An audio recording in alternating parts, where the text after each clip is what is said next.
and us learning more about ourselves also Yes, through. right. That's the And mirror. and difference is great. We should be able to agree to disagree.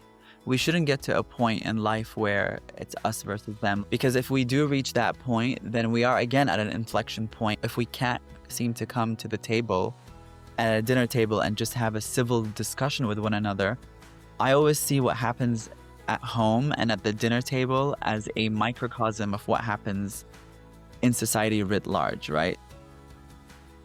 Hi, friends. Welcome back to Call Cut with Angelique. I'm Angelique, and today I have one of my dearest friends, Dr. Shahab AlBahar, and he's joining me here today. And we are going to talk about things that we discuss in our personal space when we're together. We decided that, we want to share with the audience some of these insights that we think about and we talk about.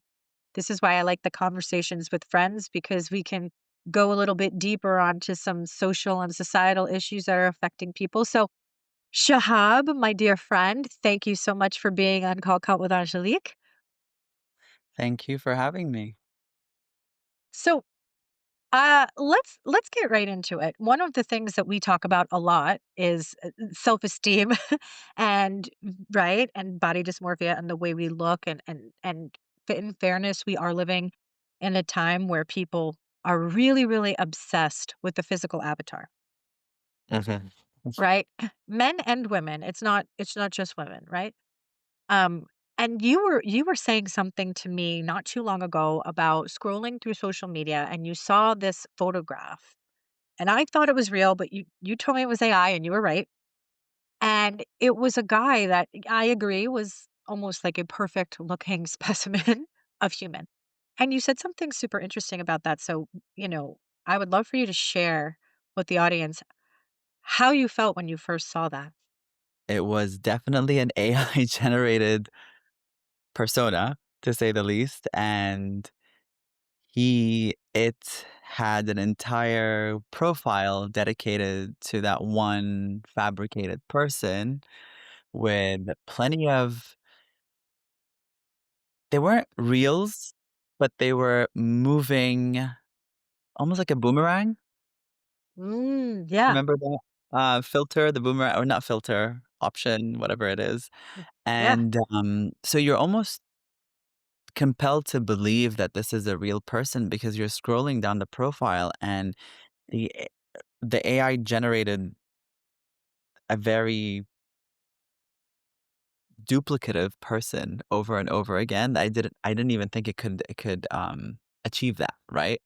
So it's easy for anyone to be fooled and thinking that this is a real person, right? And that happened to me. It's not just that one instance, it's a lot of instances that happen on Instagram. I think Instagram, like a lot of the other social media platforms with the algorithms and how they're getting better and better every day, they're pushing things to the fore and you're constantly being bombarded with the same images over and over of specific things that the algorithm picks on. And so if you happen to be someone that's critical of your appearance or um, dwelled for more than for God forbid 2 seconds on a post that was about the latest collagen product, then you're gonna get this plethora of collagen, products and pills and um supplements just being pushed to you through your algorithm, and that's what happened to me, and in due time, you can't help but fall into that trap of thinking, "Oh gosh, like, I I need to look like that? What do I need to do to start looking like that?" Right? It's a very Yeah. idealized, perfected person. I don't even wanna call it a person because there are no people that really check all those boxes, No, it's true. you know? Yeah. But it's the AI version of us, basically. It's this posthumous world that we're Yeah. heading toward, and it's a little scary. Well, it's frightening. And one thing that you said that's really frightening is the idea that you see all of these ads and all of these things that are telling you, buy this, look like that, do this. And you're over here thinking, oh, do I need that? Yeah, Now, friends, just so you know, Shahab and I have known each other for a number of years, over a decade. And 13. I met Shahab, yay, lucky 13. And I met Shahab as a young kid. He was in his 20s. And so, very, very well put together all the time. You always, you're very well groomed, you're a very handsome kid. And it's somewhat heartbreaking sometimes to hear this, right? That you look in the mirror and you think something that is not true because these companies, with consumerism and marketing, and they absolutely target and they do target younger people. They target us old folks too, but they target young people because young people are more willing to spend their money on those types of things Mhm. and have, oh God, I have to do preventative Botox, which by the way is the stupidest thing I've ever heard in my life, especially, having worked at a place where they tested Botox. And I do know what Botox actually is and what it does and the long-term effects.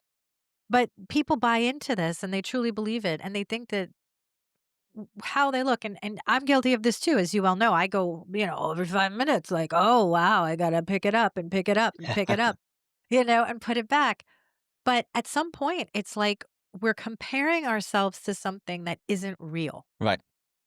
right? And even like to your point, this is AI, but even before that, when with celebrities, with makeup and hair and Photoshop, it's not real. No. And yet we kill ourselves Mhm. in order to fit into this box. It's social engineering at its finest, you know? It's just on steroids now, for lack of better Yeah. terms, because we have AI potentials. So it's just easier to reach out to the masses. The interesting thing about that is you are not actually from the United States. You are from the Middle East. And my dear friend Nadim, who was on the show a couple weeks ago, also from the Middle East, mentioned that you guys, there's a very different culture there when it comes to being vulnerable about the way you look or being vulnerable about how you feel and all of that. Do you find that's the same in the Kuwaiti culture as he experienced? Oh, absolutely. Yeah. Yes. Kuwait is a very image forward society. There is a lot of care and obsession with physical appearances, both men and women alike in the situation. I every time I go home around once a year, I'm confronted by people that are so well groomed and manicured and just look perfect outwardly at least, and it becomes a little intimidating. Yeah. My first instinct is to say, like, "What are you doing all day?" I mean, this is a full-time job. Yeah. You know, Yeah. just the moment you wake up to the moment you go to bed, going through routines, Yes. I'd love I'd love to follow shadow you for a day and just see Like what that looks like, what your yeah, what grooming that looks technique. like exactly. So, absolutely, but in terms of vulnerability, you don't really see anyone publicly discussing their, I guess, dysmorphia. Right. That's not something that's Done. discussed in public as much. I know it's there. I know it happens. I know I suffer dysmorphia myself, so I can't imagine that others around me or in my society don't as well. And where do we think that comes from? Because outside of the general, like everybody wants to look perfect, right?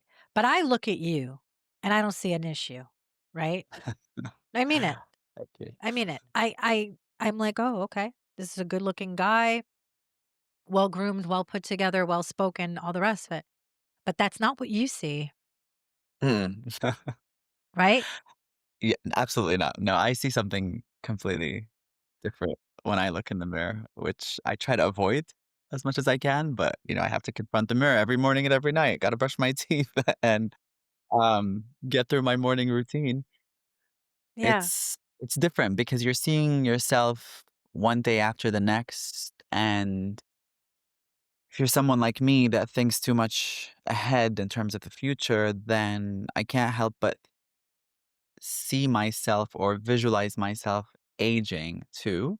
and then I'm propelled to want to do something about it, right? Whether it's preventative or whether it's stalling something or slowing a process down.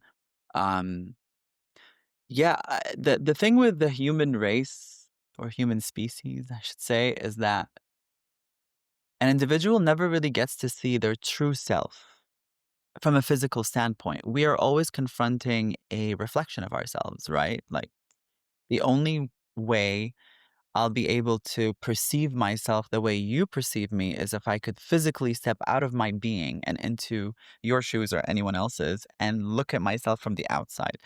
That's never going to happen. Yeah. Well, and it's so great that you bring up that point because this is where the inner work actually needs to be done, right? Because whatever it is that makes us constantly attack our physical bodies and look at ourselves and say, oh no, that's not good, that's not perfect, that's not attractive, it goes way deeper. And it comes from our upbringing. It comes from never feeling good enough. It comes from being cast aside, being abandoned. There's so many different layers of what actually contributes to the attack of the physical avatar. If you could just be beautiful, then dot, dot, dot. Hmm. And I think this happens on the highest levels, right? But we see it with celebrities who have this dysmorphia. And the fact is, the irony is it doesn't actually work. You can cut yourself a million ways till Sunday. You can put a whole, face off, right? Put a whole nother face on your face, put a whole nother body on your body, and the problem still remains, Hmm. right? And it's that deep rooted feeling of unworthiness that we do carry it, I think, in a consciousness. I do believe that. I feel, and we've kind of talked about this before, people don't feel good about themselves because they're constantly competing against something that doesn't exist. Absolutely. Or they're competing to a entirely engineered standard set by corporations and, in short, capitalism. Yes. Yes. And that, I mean, I don't want to say that capitalism is the root of all evil, but it's starting to feel that way. I think anything unchecked is an issue, right? You eat too many bananas, that's not good for you, right? Like, Right. too much capitalism is also not healthy. We're at a stage of hyper capitalism, Right. which, capitalism can breed innovation, absolutely, because people are competing for the best product. And so you get that innovative stage of capitalism, but then all those mom and pop start getting subsumed by corporations that monopolize the industry. And once you get monopolies, I mean, Yeah. isn't that like capitalist communism? Right. Right. Right? It does. It crosses the line. And what's so interesting about that is so many people don't understand. They'll argue it to the end. You reach an inflection point at any point in history, and then there's a point of no return. You get an airplane speeds down a runway, and once you reach a certain speed, I believe it's like V1 or V2, something like that. Don't quote me on this, but then you have to rotate, which means that even if something happens during takeoff, when you reach that speed of no return, you're forced to take off, and that's what happened with the UPS plane that crashed not long ago, maybe just last month in Louisville. Oh, wow. Yeah, I think I Yeah, sent you some videos, right? The CCTV you camera did. captured that. It was Yes. felt like it was right out of a movie. But that is the same, I guess the analogy that I'm trying to make here is Yes. this in a sense, we're heading toward that point of no return where it's gonna come crashing down. And that happened 170 years ago in the United States when it shifted from a feudal order to the capitalist order that we're in today. With the Civil Yeah. War, right? So Right. it was slavery reached a point of Peak. no return, and something had to be done, and the nation was thrown into a civil war. And then from the ashes of that arose the new order, which was racial capitalism, another Right. form of slavery, right? That we're Yes. beginning to visibly see today. And the exigencies of that, and we're beginning to really confront them. I'd like to say that the next step is the idea that we are at an extreme, and an extreme means that the Ouroboros eats its tail and we go to the other side. Mhm. But the fear is there's not enough people really waking up to understanding this, that this is not an us versus them game, you know? And it's been this divide and conquer sort of mentality has been created and manufactured for years and years and years against, and you know this too, living in a completely different part of the world.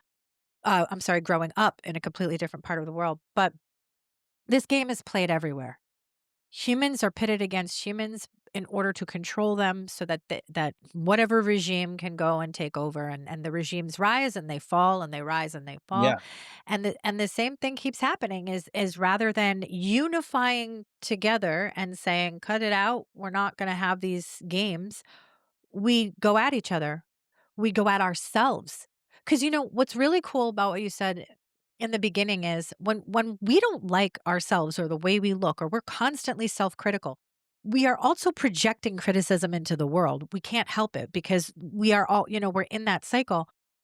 And so we're not really looking at things from a space where we can really love.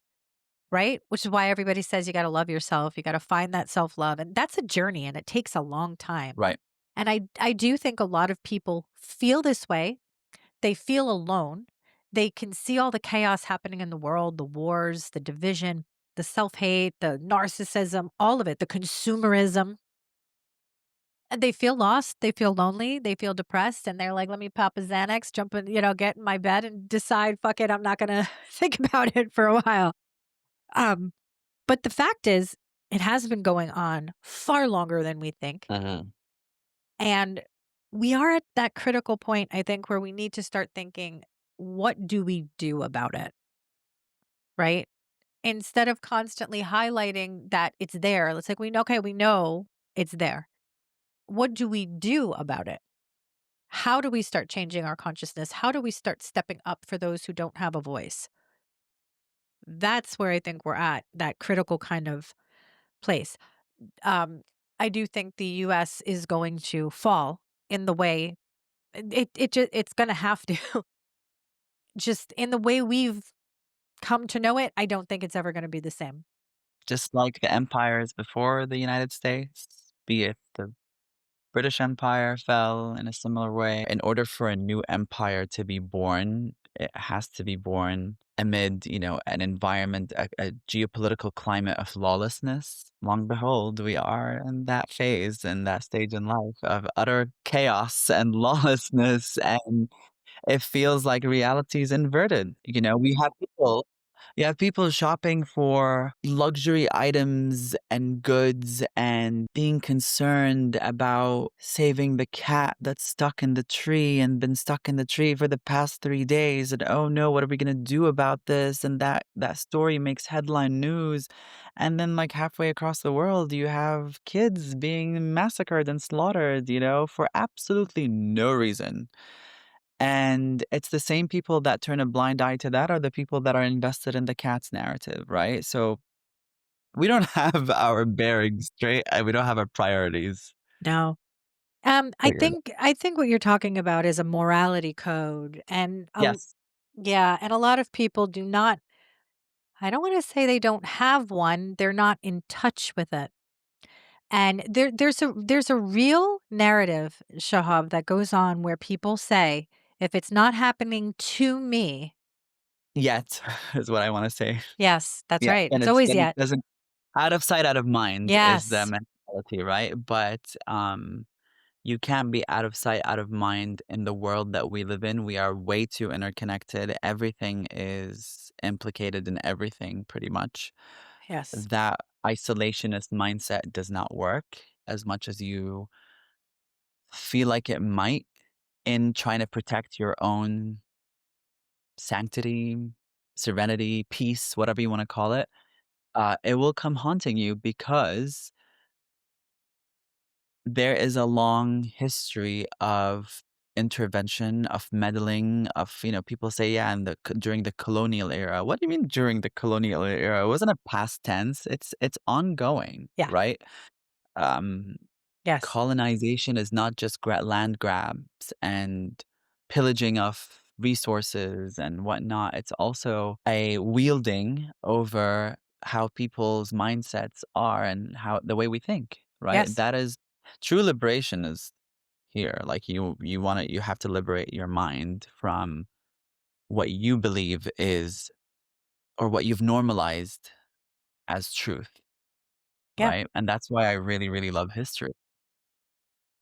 And I love revisionist history, Okay, I good. I'm should glad. Yes. I'm glad you I clarified. think history is always told from the perspective of the oppressor Yes. because they have that upper hand. However, revisionist history challenges that with the counter narratives that, the so-called great nation didn't just come to be because a piece of land was once upon a time a desert and it was made to bloom Right, magically, right, you know? right. And if we're gonna talk about the context of the Middle East was the cradle of civilization. How are you gonna tell me that, in the early 20th century, there were no people occupying a part of it? Every single part of it has been occupied, right? But it's a narrative that is rehearsed, it's the same rhetoric, and when it's passed down without challenge, without revision, then it becomes normalized as the truth. And if I'm someone that has inherited that truth and I refuse to look at it through a critical lens,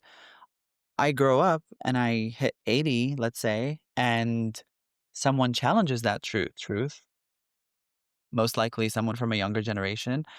I have two options ahead of me: either surrender and accept that I've been gaslit all this Right. entire time or lied to, or reject that Yeah. because I'm at the tail end of my life and I don't want to endure the pain or the anger or resentment of my forefathers that have kept me in the dark. When we're lied to, which is all the time. Okay. Every yeah. Anything that ends with It's Y. yeah. If you are somebody who well, and actually it's funny, I talked about this in another episode about they attach their identity to the story.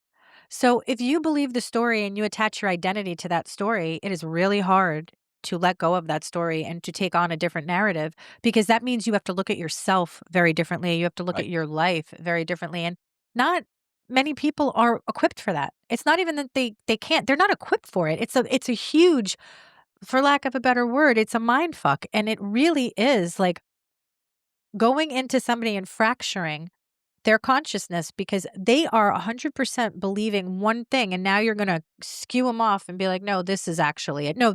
And what they have figured out is you keep throwing all these different storylines in there and all these different things. And then people get so confused, they don't know what to believe.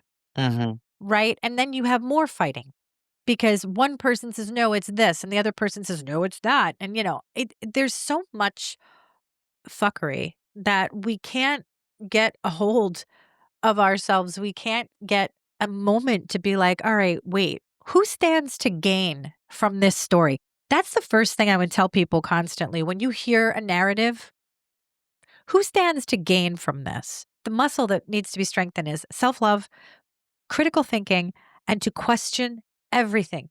Question everything before you run blindly into the fire. Ask yourself, why am I running into this fire? Who stands to gain from me running into this fire? Mhm. And is this going to do anything for me to elevate my spirit and elevate the spirit of those around me? And is this action going to unify consciousness or is it going to tear us further apart? That's what I think our responsibility is. And I know that's a lot, but that's kind of how we take responsibility for our own action within the actions of others that we can't control. Right. Absolutely. And, it's better to ask questions than to make assumption. Yeah, Yes. I can't tell you the number of times that I've been asked if it's safe to go home. And for many years, I just took it with a grain of salt. I was like, yeah, it's pretty safe. Why would you say that? And I would just have to walk them through baby steps of what Kuwait is like. And what they really want to say is, I don't know shit about your country. And Right, please help right. me, understand. Probably, please help me locate it, which I would respect more. And I'd say, yeah, let's have a dialogue. Let's have, what would you like to learn or know about where I'm from? But to ask For that to always be the first question, I'm beginning now to see how deeply entrenched racism is, because I never thought of it as a through a racial lens, but I can confidently say that in posing that question, it just goes to show you how systemic racism and this othering of people that look like me or come from that part of the world is in American society, because immediately there's that assumption that the entire Arab world, 22 countries, 13 point maybe 13.1 million square kilometers in total landmass, stretching from Morocco, just south of Portugal, all the way to Oman, close to Pakistan and the Indian peninsula, right? And you're telling me that we're collapsing all of that. I mean, this is 1.3 times this land size or land mass of the United States of America. How many dialects do you have in the United States? How many cultural differences and nuances do you have in the United States? Can you clump all Americans into one monolith? No, it would be unfair to do so. There's always a differentiation. I'm a New Yorker. Oh, I'm from the South. Oh, which part of the South? I'm from California. I'm from Hawaii. Don't even count me in. We used to be Yeah. our own kingdom here. Um, but it's always when it comes to the Middle East, everything is reduced to this monolith, and we all have bombs being dropped over our heads, the oppression is real. I mean, the list can go on and on. We're terrorists or you Yes. name it. You can go down the Yes. list. And it gets a little Exhausting. exhausting. Yeah. So at some point you just have to flip the narrative and say, "Well, I mean, how do you feel about when it comes to safety here in the United States?" I can't remember the last time there was a mass shooting in Kuwait, but I can tell you, like, they're probably undercounting the number of mass shootings that are happening in the United States right now. I have more fear walking out of my apartment here in New York City than I ever will walking the streets of Kuwait at any time of day. And this goes for women, men, child, everything in between. A lot of people in the United States of America, the only real reference, and I hate to say this, that they have for Kuwait is the war, Uh-huh. Yeah. right? So, and if they're not old enough to really know it in that way, right? They have no sense. There are people who do not know that the Middle East is that large. They don't know what country is what country, that one, people. This is the same thing with Asia. Okay. That they assume that Asians are all from, they all look alike. No, they don't. They have different features. I'm Asian. I am Asian. I am from West Asia. Listen, you and I know damn well this is all about religion. This is all about one narrative being pushed and Of wanting course. to stuff out another narrative. And the way you do that is you make an enemy of the people that you are targeting. You don't really have to give that much to a person. All you have to do is create a false flag event. Everybody gets behind it. And the next thing you know, you have a consciousness of hate toward a group of people that they fear because of the false flag event. This is the power of fear, right? Mhm. But conversely, the power of love can change that. If Right. you say, I don't give a shit, I am not going to hold accountable an entire group of people for the actions of some, the way that I wouldn't want to be held accountable, right? For the actions of some. And you can stand in your power and be like, no, sir, no, madam. Thank you so much for your fairy tale, but put that away like with Grimm's and that once upon a time bullshit, because no, you know? And that is where we, as a human race, we don't have that. We need to get that strength, that critical thinking Right. that, nope, this doesn't make sense to me. And I don't care how many times you twist the story and tell me what I'm supposed to think. I'm going to tell you no. You think about this whole East-West divide and Western the Western philosophy or Western principles want to present themselves as supreme and ideal and the principles that everyone should aspire to live by or achieve. But in order to do that and to justify their principles, even if their principles sometimes can make no sense whatsoever and can be very oppressive, they need a set of other Right. principles. slash Yeah. values slash cultures to compare and contrast themselves against, or to distance themselves from those. And that's where that East-West divide comes. And it's BS, because if you're going to consider Morocco the part of the East, well, Morocco sits further west than most of Europe. Actually, yeah, most of Europe, because Iceland is further west. But how is that East then? And also, if you are pathologizing and demonizing the Middle East or Arabs in general, then why claim that Western civilization started in, the cradle of civilization being in the Middle East, ancient Egypt and Babylonia, right? Why cling on to those historical moments and make them part of your narrative, and then completely dismiss, overlook, negate the millennia that span between ancient Egypt and where we are today? So it's this selective piecemeal narrative of, I'm going to take a little bit of here, I'm going to take a little bit of there, I'm going to mash it together, and it's going to look kumbaya pretty, and people are going to buy it and they're going to eat it up, right? And it's just not the case. I even don't like to say the word Middle East, because it's such a colonial imposed label. Middle to what? What are we talking about? It was all middle to GMT, Greenwich Meridian. And that is London. That's because it was the British Empire that decided what was west, what was east, and those cardinal directions mean very little when you look at the grand scheme of things, and that the Earth is this orb that is orbiting around a much larger orb, being the sun, in space, that is very three-dimensional, actually even probably more four-dimensional, not just three-dimensional. Um, so what's to decide what's north and what's south, right? Right. Maps are maps. I love maps. I live in maps. I make maps for a living. But maps are tools of power. That's what I always say. Like, a map is inherently something that you would use to render things visible and to silence other things.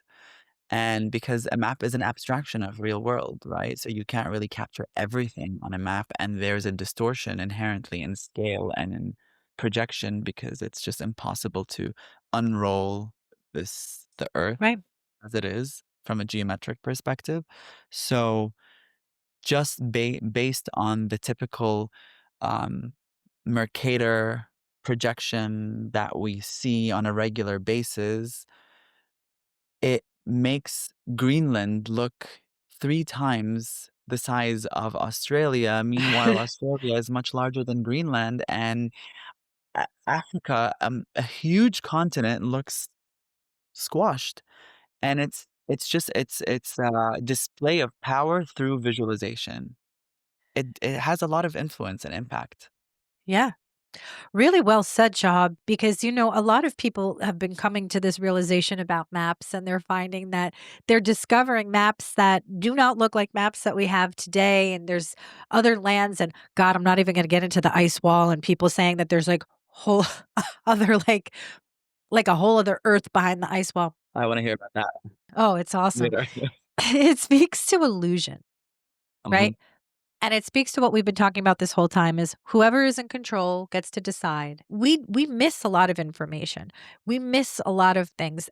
What you said about ancient civilizations, it's true, because actually the Middle East is what they used to call the head of the snake.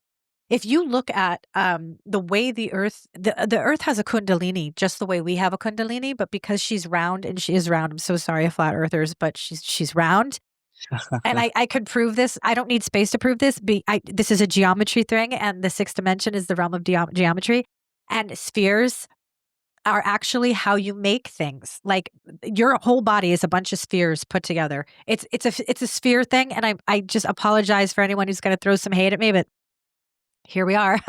So the Earth, if you look the way the snake wraps around the Earth, right?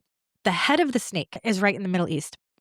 And what they say about that is when you have that head, that is where the power is concentrated. Okay. So if you really want to know why there's a lot of battles in the Middle East, it has nothing to do really with religion. It has nothing to do really with gold. It has to do with energy, the portals. The Middle East, and I'm sorry, I call it the Middle East, but that whole Right, yeah, section, we can call it the Middle East, it's okay. yeah, For the um, purpose of this call. yeah, is way more important. It also has some technology underneath, right? Mhm. Because of the beings that inhabited that area. So there's way, way, way more to why there is that conquering mentality, which is really what, all right, why they want to get in there, why they want to get into the Middle East, and it. Yes, those other things that we've talked about 100% it, but friends, there is so much more to this, and you could go down a deep dive on YouTube. YouTube just YouTube has it all. But actually, it's Matthias de Stefano who really explains this about the head of the snake. So you're right in the sense that all of these narratives, including the way maps would be drawn, would in some ways be designed to lead you away from the truth because no one wants you to figure it out. No one wants you to be like, oh, wait a minute. So I guess what's interesting about this is how we just wrap it up into what can we do? And I think one of the things that we as a people is just to start looking at other people as a human. Human to human. Like I don't really look at you and see all these differences between you and I, but And ask questions and question everything and ask questions. yes. Like, be more not cynical, be more suspicious in life. Do your own research, come to your own conclusions. I wouldn't look up what the Middle East is like through ChatGPT or an AI platform because they're also biased and the algorithm, that bias is built into or engineered into the algorithm where it's going to spit out an answer that is more of a hegemonic, mainstream culture portrayal of that part of the world. And if you don't, and it's okay to say, I don't really know much about, I mean, I'm not expecting people to know much about Kuwait because it's the size of what, Vermont, maybe Jersey? I'm not really sure now. Uh, Tiny. It's a small country, and I don't know much about, Kiribati or or Tuvalu, other Right. than the tiny island nations in the middle of the Pacific. Do I know much more than that? No, I don't. But I'm okay saying that, and if I do meet, hopefully in the near future, someone from that part of the world, I will have a bunch of questions for them that I wanna know, like, how do you survive on an island in the middle of nowhere, where the closest country is, what, New Zealand, and that's still a 5-hour flight from you? That's a little isolated, right? What do you do? But those questions are what then enable you as an individual to grow and also to challenge preconceived notions and to change your own or challenge maybe your own implicit biases. Um, It challenging your perspective. Yeah. When you understand that back to the sphere, you are a sphere, so you have the 360-degree perspective, but you're only looking forward. Human beings give you all that other perspective. right. So your little bubble comes and interacts with mine. Now I learn about you, somebody else's. And rather than seeing these people as somebody who is going to harm us or somebody who is going to threaten us, we really embrace people as learning something more about us through Mhm. them. Yeah, and us learning more about ourselves also through Yes, right. That's the and mirror. And difference is great. We should be able to agree to disagree. We shouldn't get to a point in life where it's us versus them, like you said earlier in this conversation. Because if we do reach that point, then we are again at an inflection point. And if we can't seem to come to the table at a dinner table and just have a civil discussion with one another, I always see what happens at home and at the dinner table as a microcosm of what happens in society writ large, right? So if you are pulling each other's hair at home over Thanksgiving because you can't stand your own family members, then we're doomed. Right. That just means that we're heading toward a dangerous place where we're going to start hurting one another based on the fact that we can't agree on the same values or principles or whatnot. So let's not get there, preferably. No, no. And even with family, it's okay not to agree with them, not even to like if there's toxic ones, to remove yourself.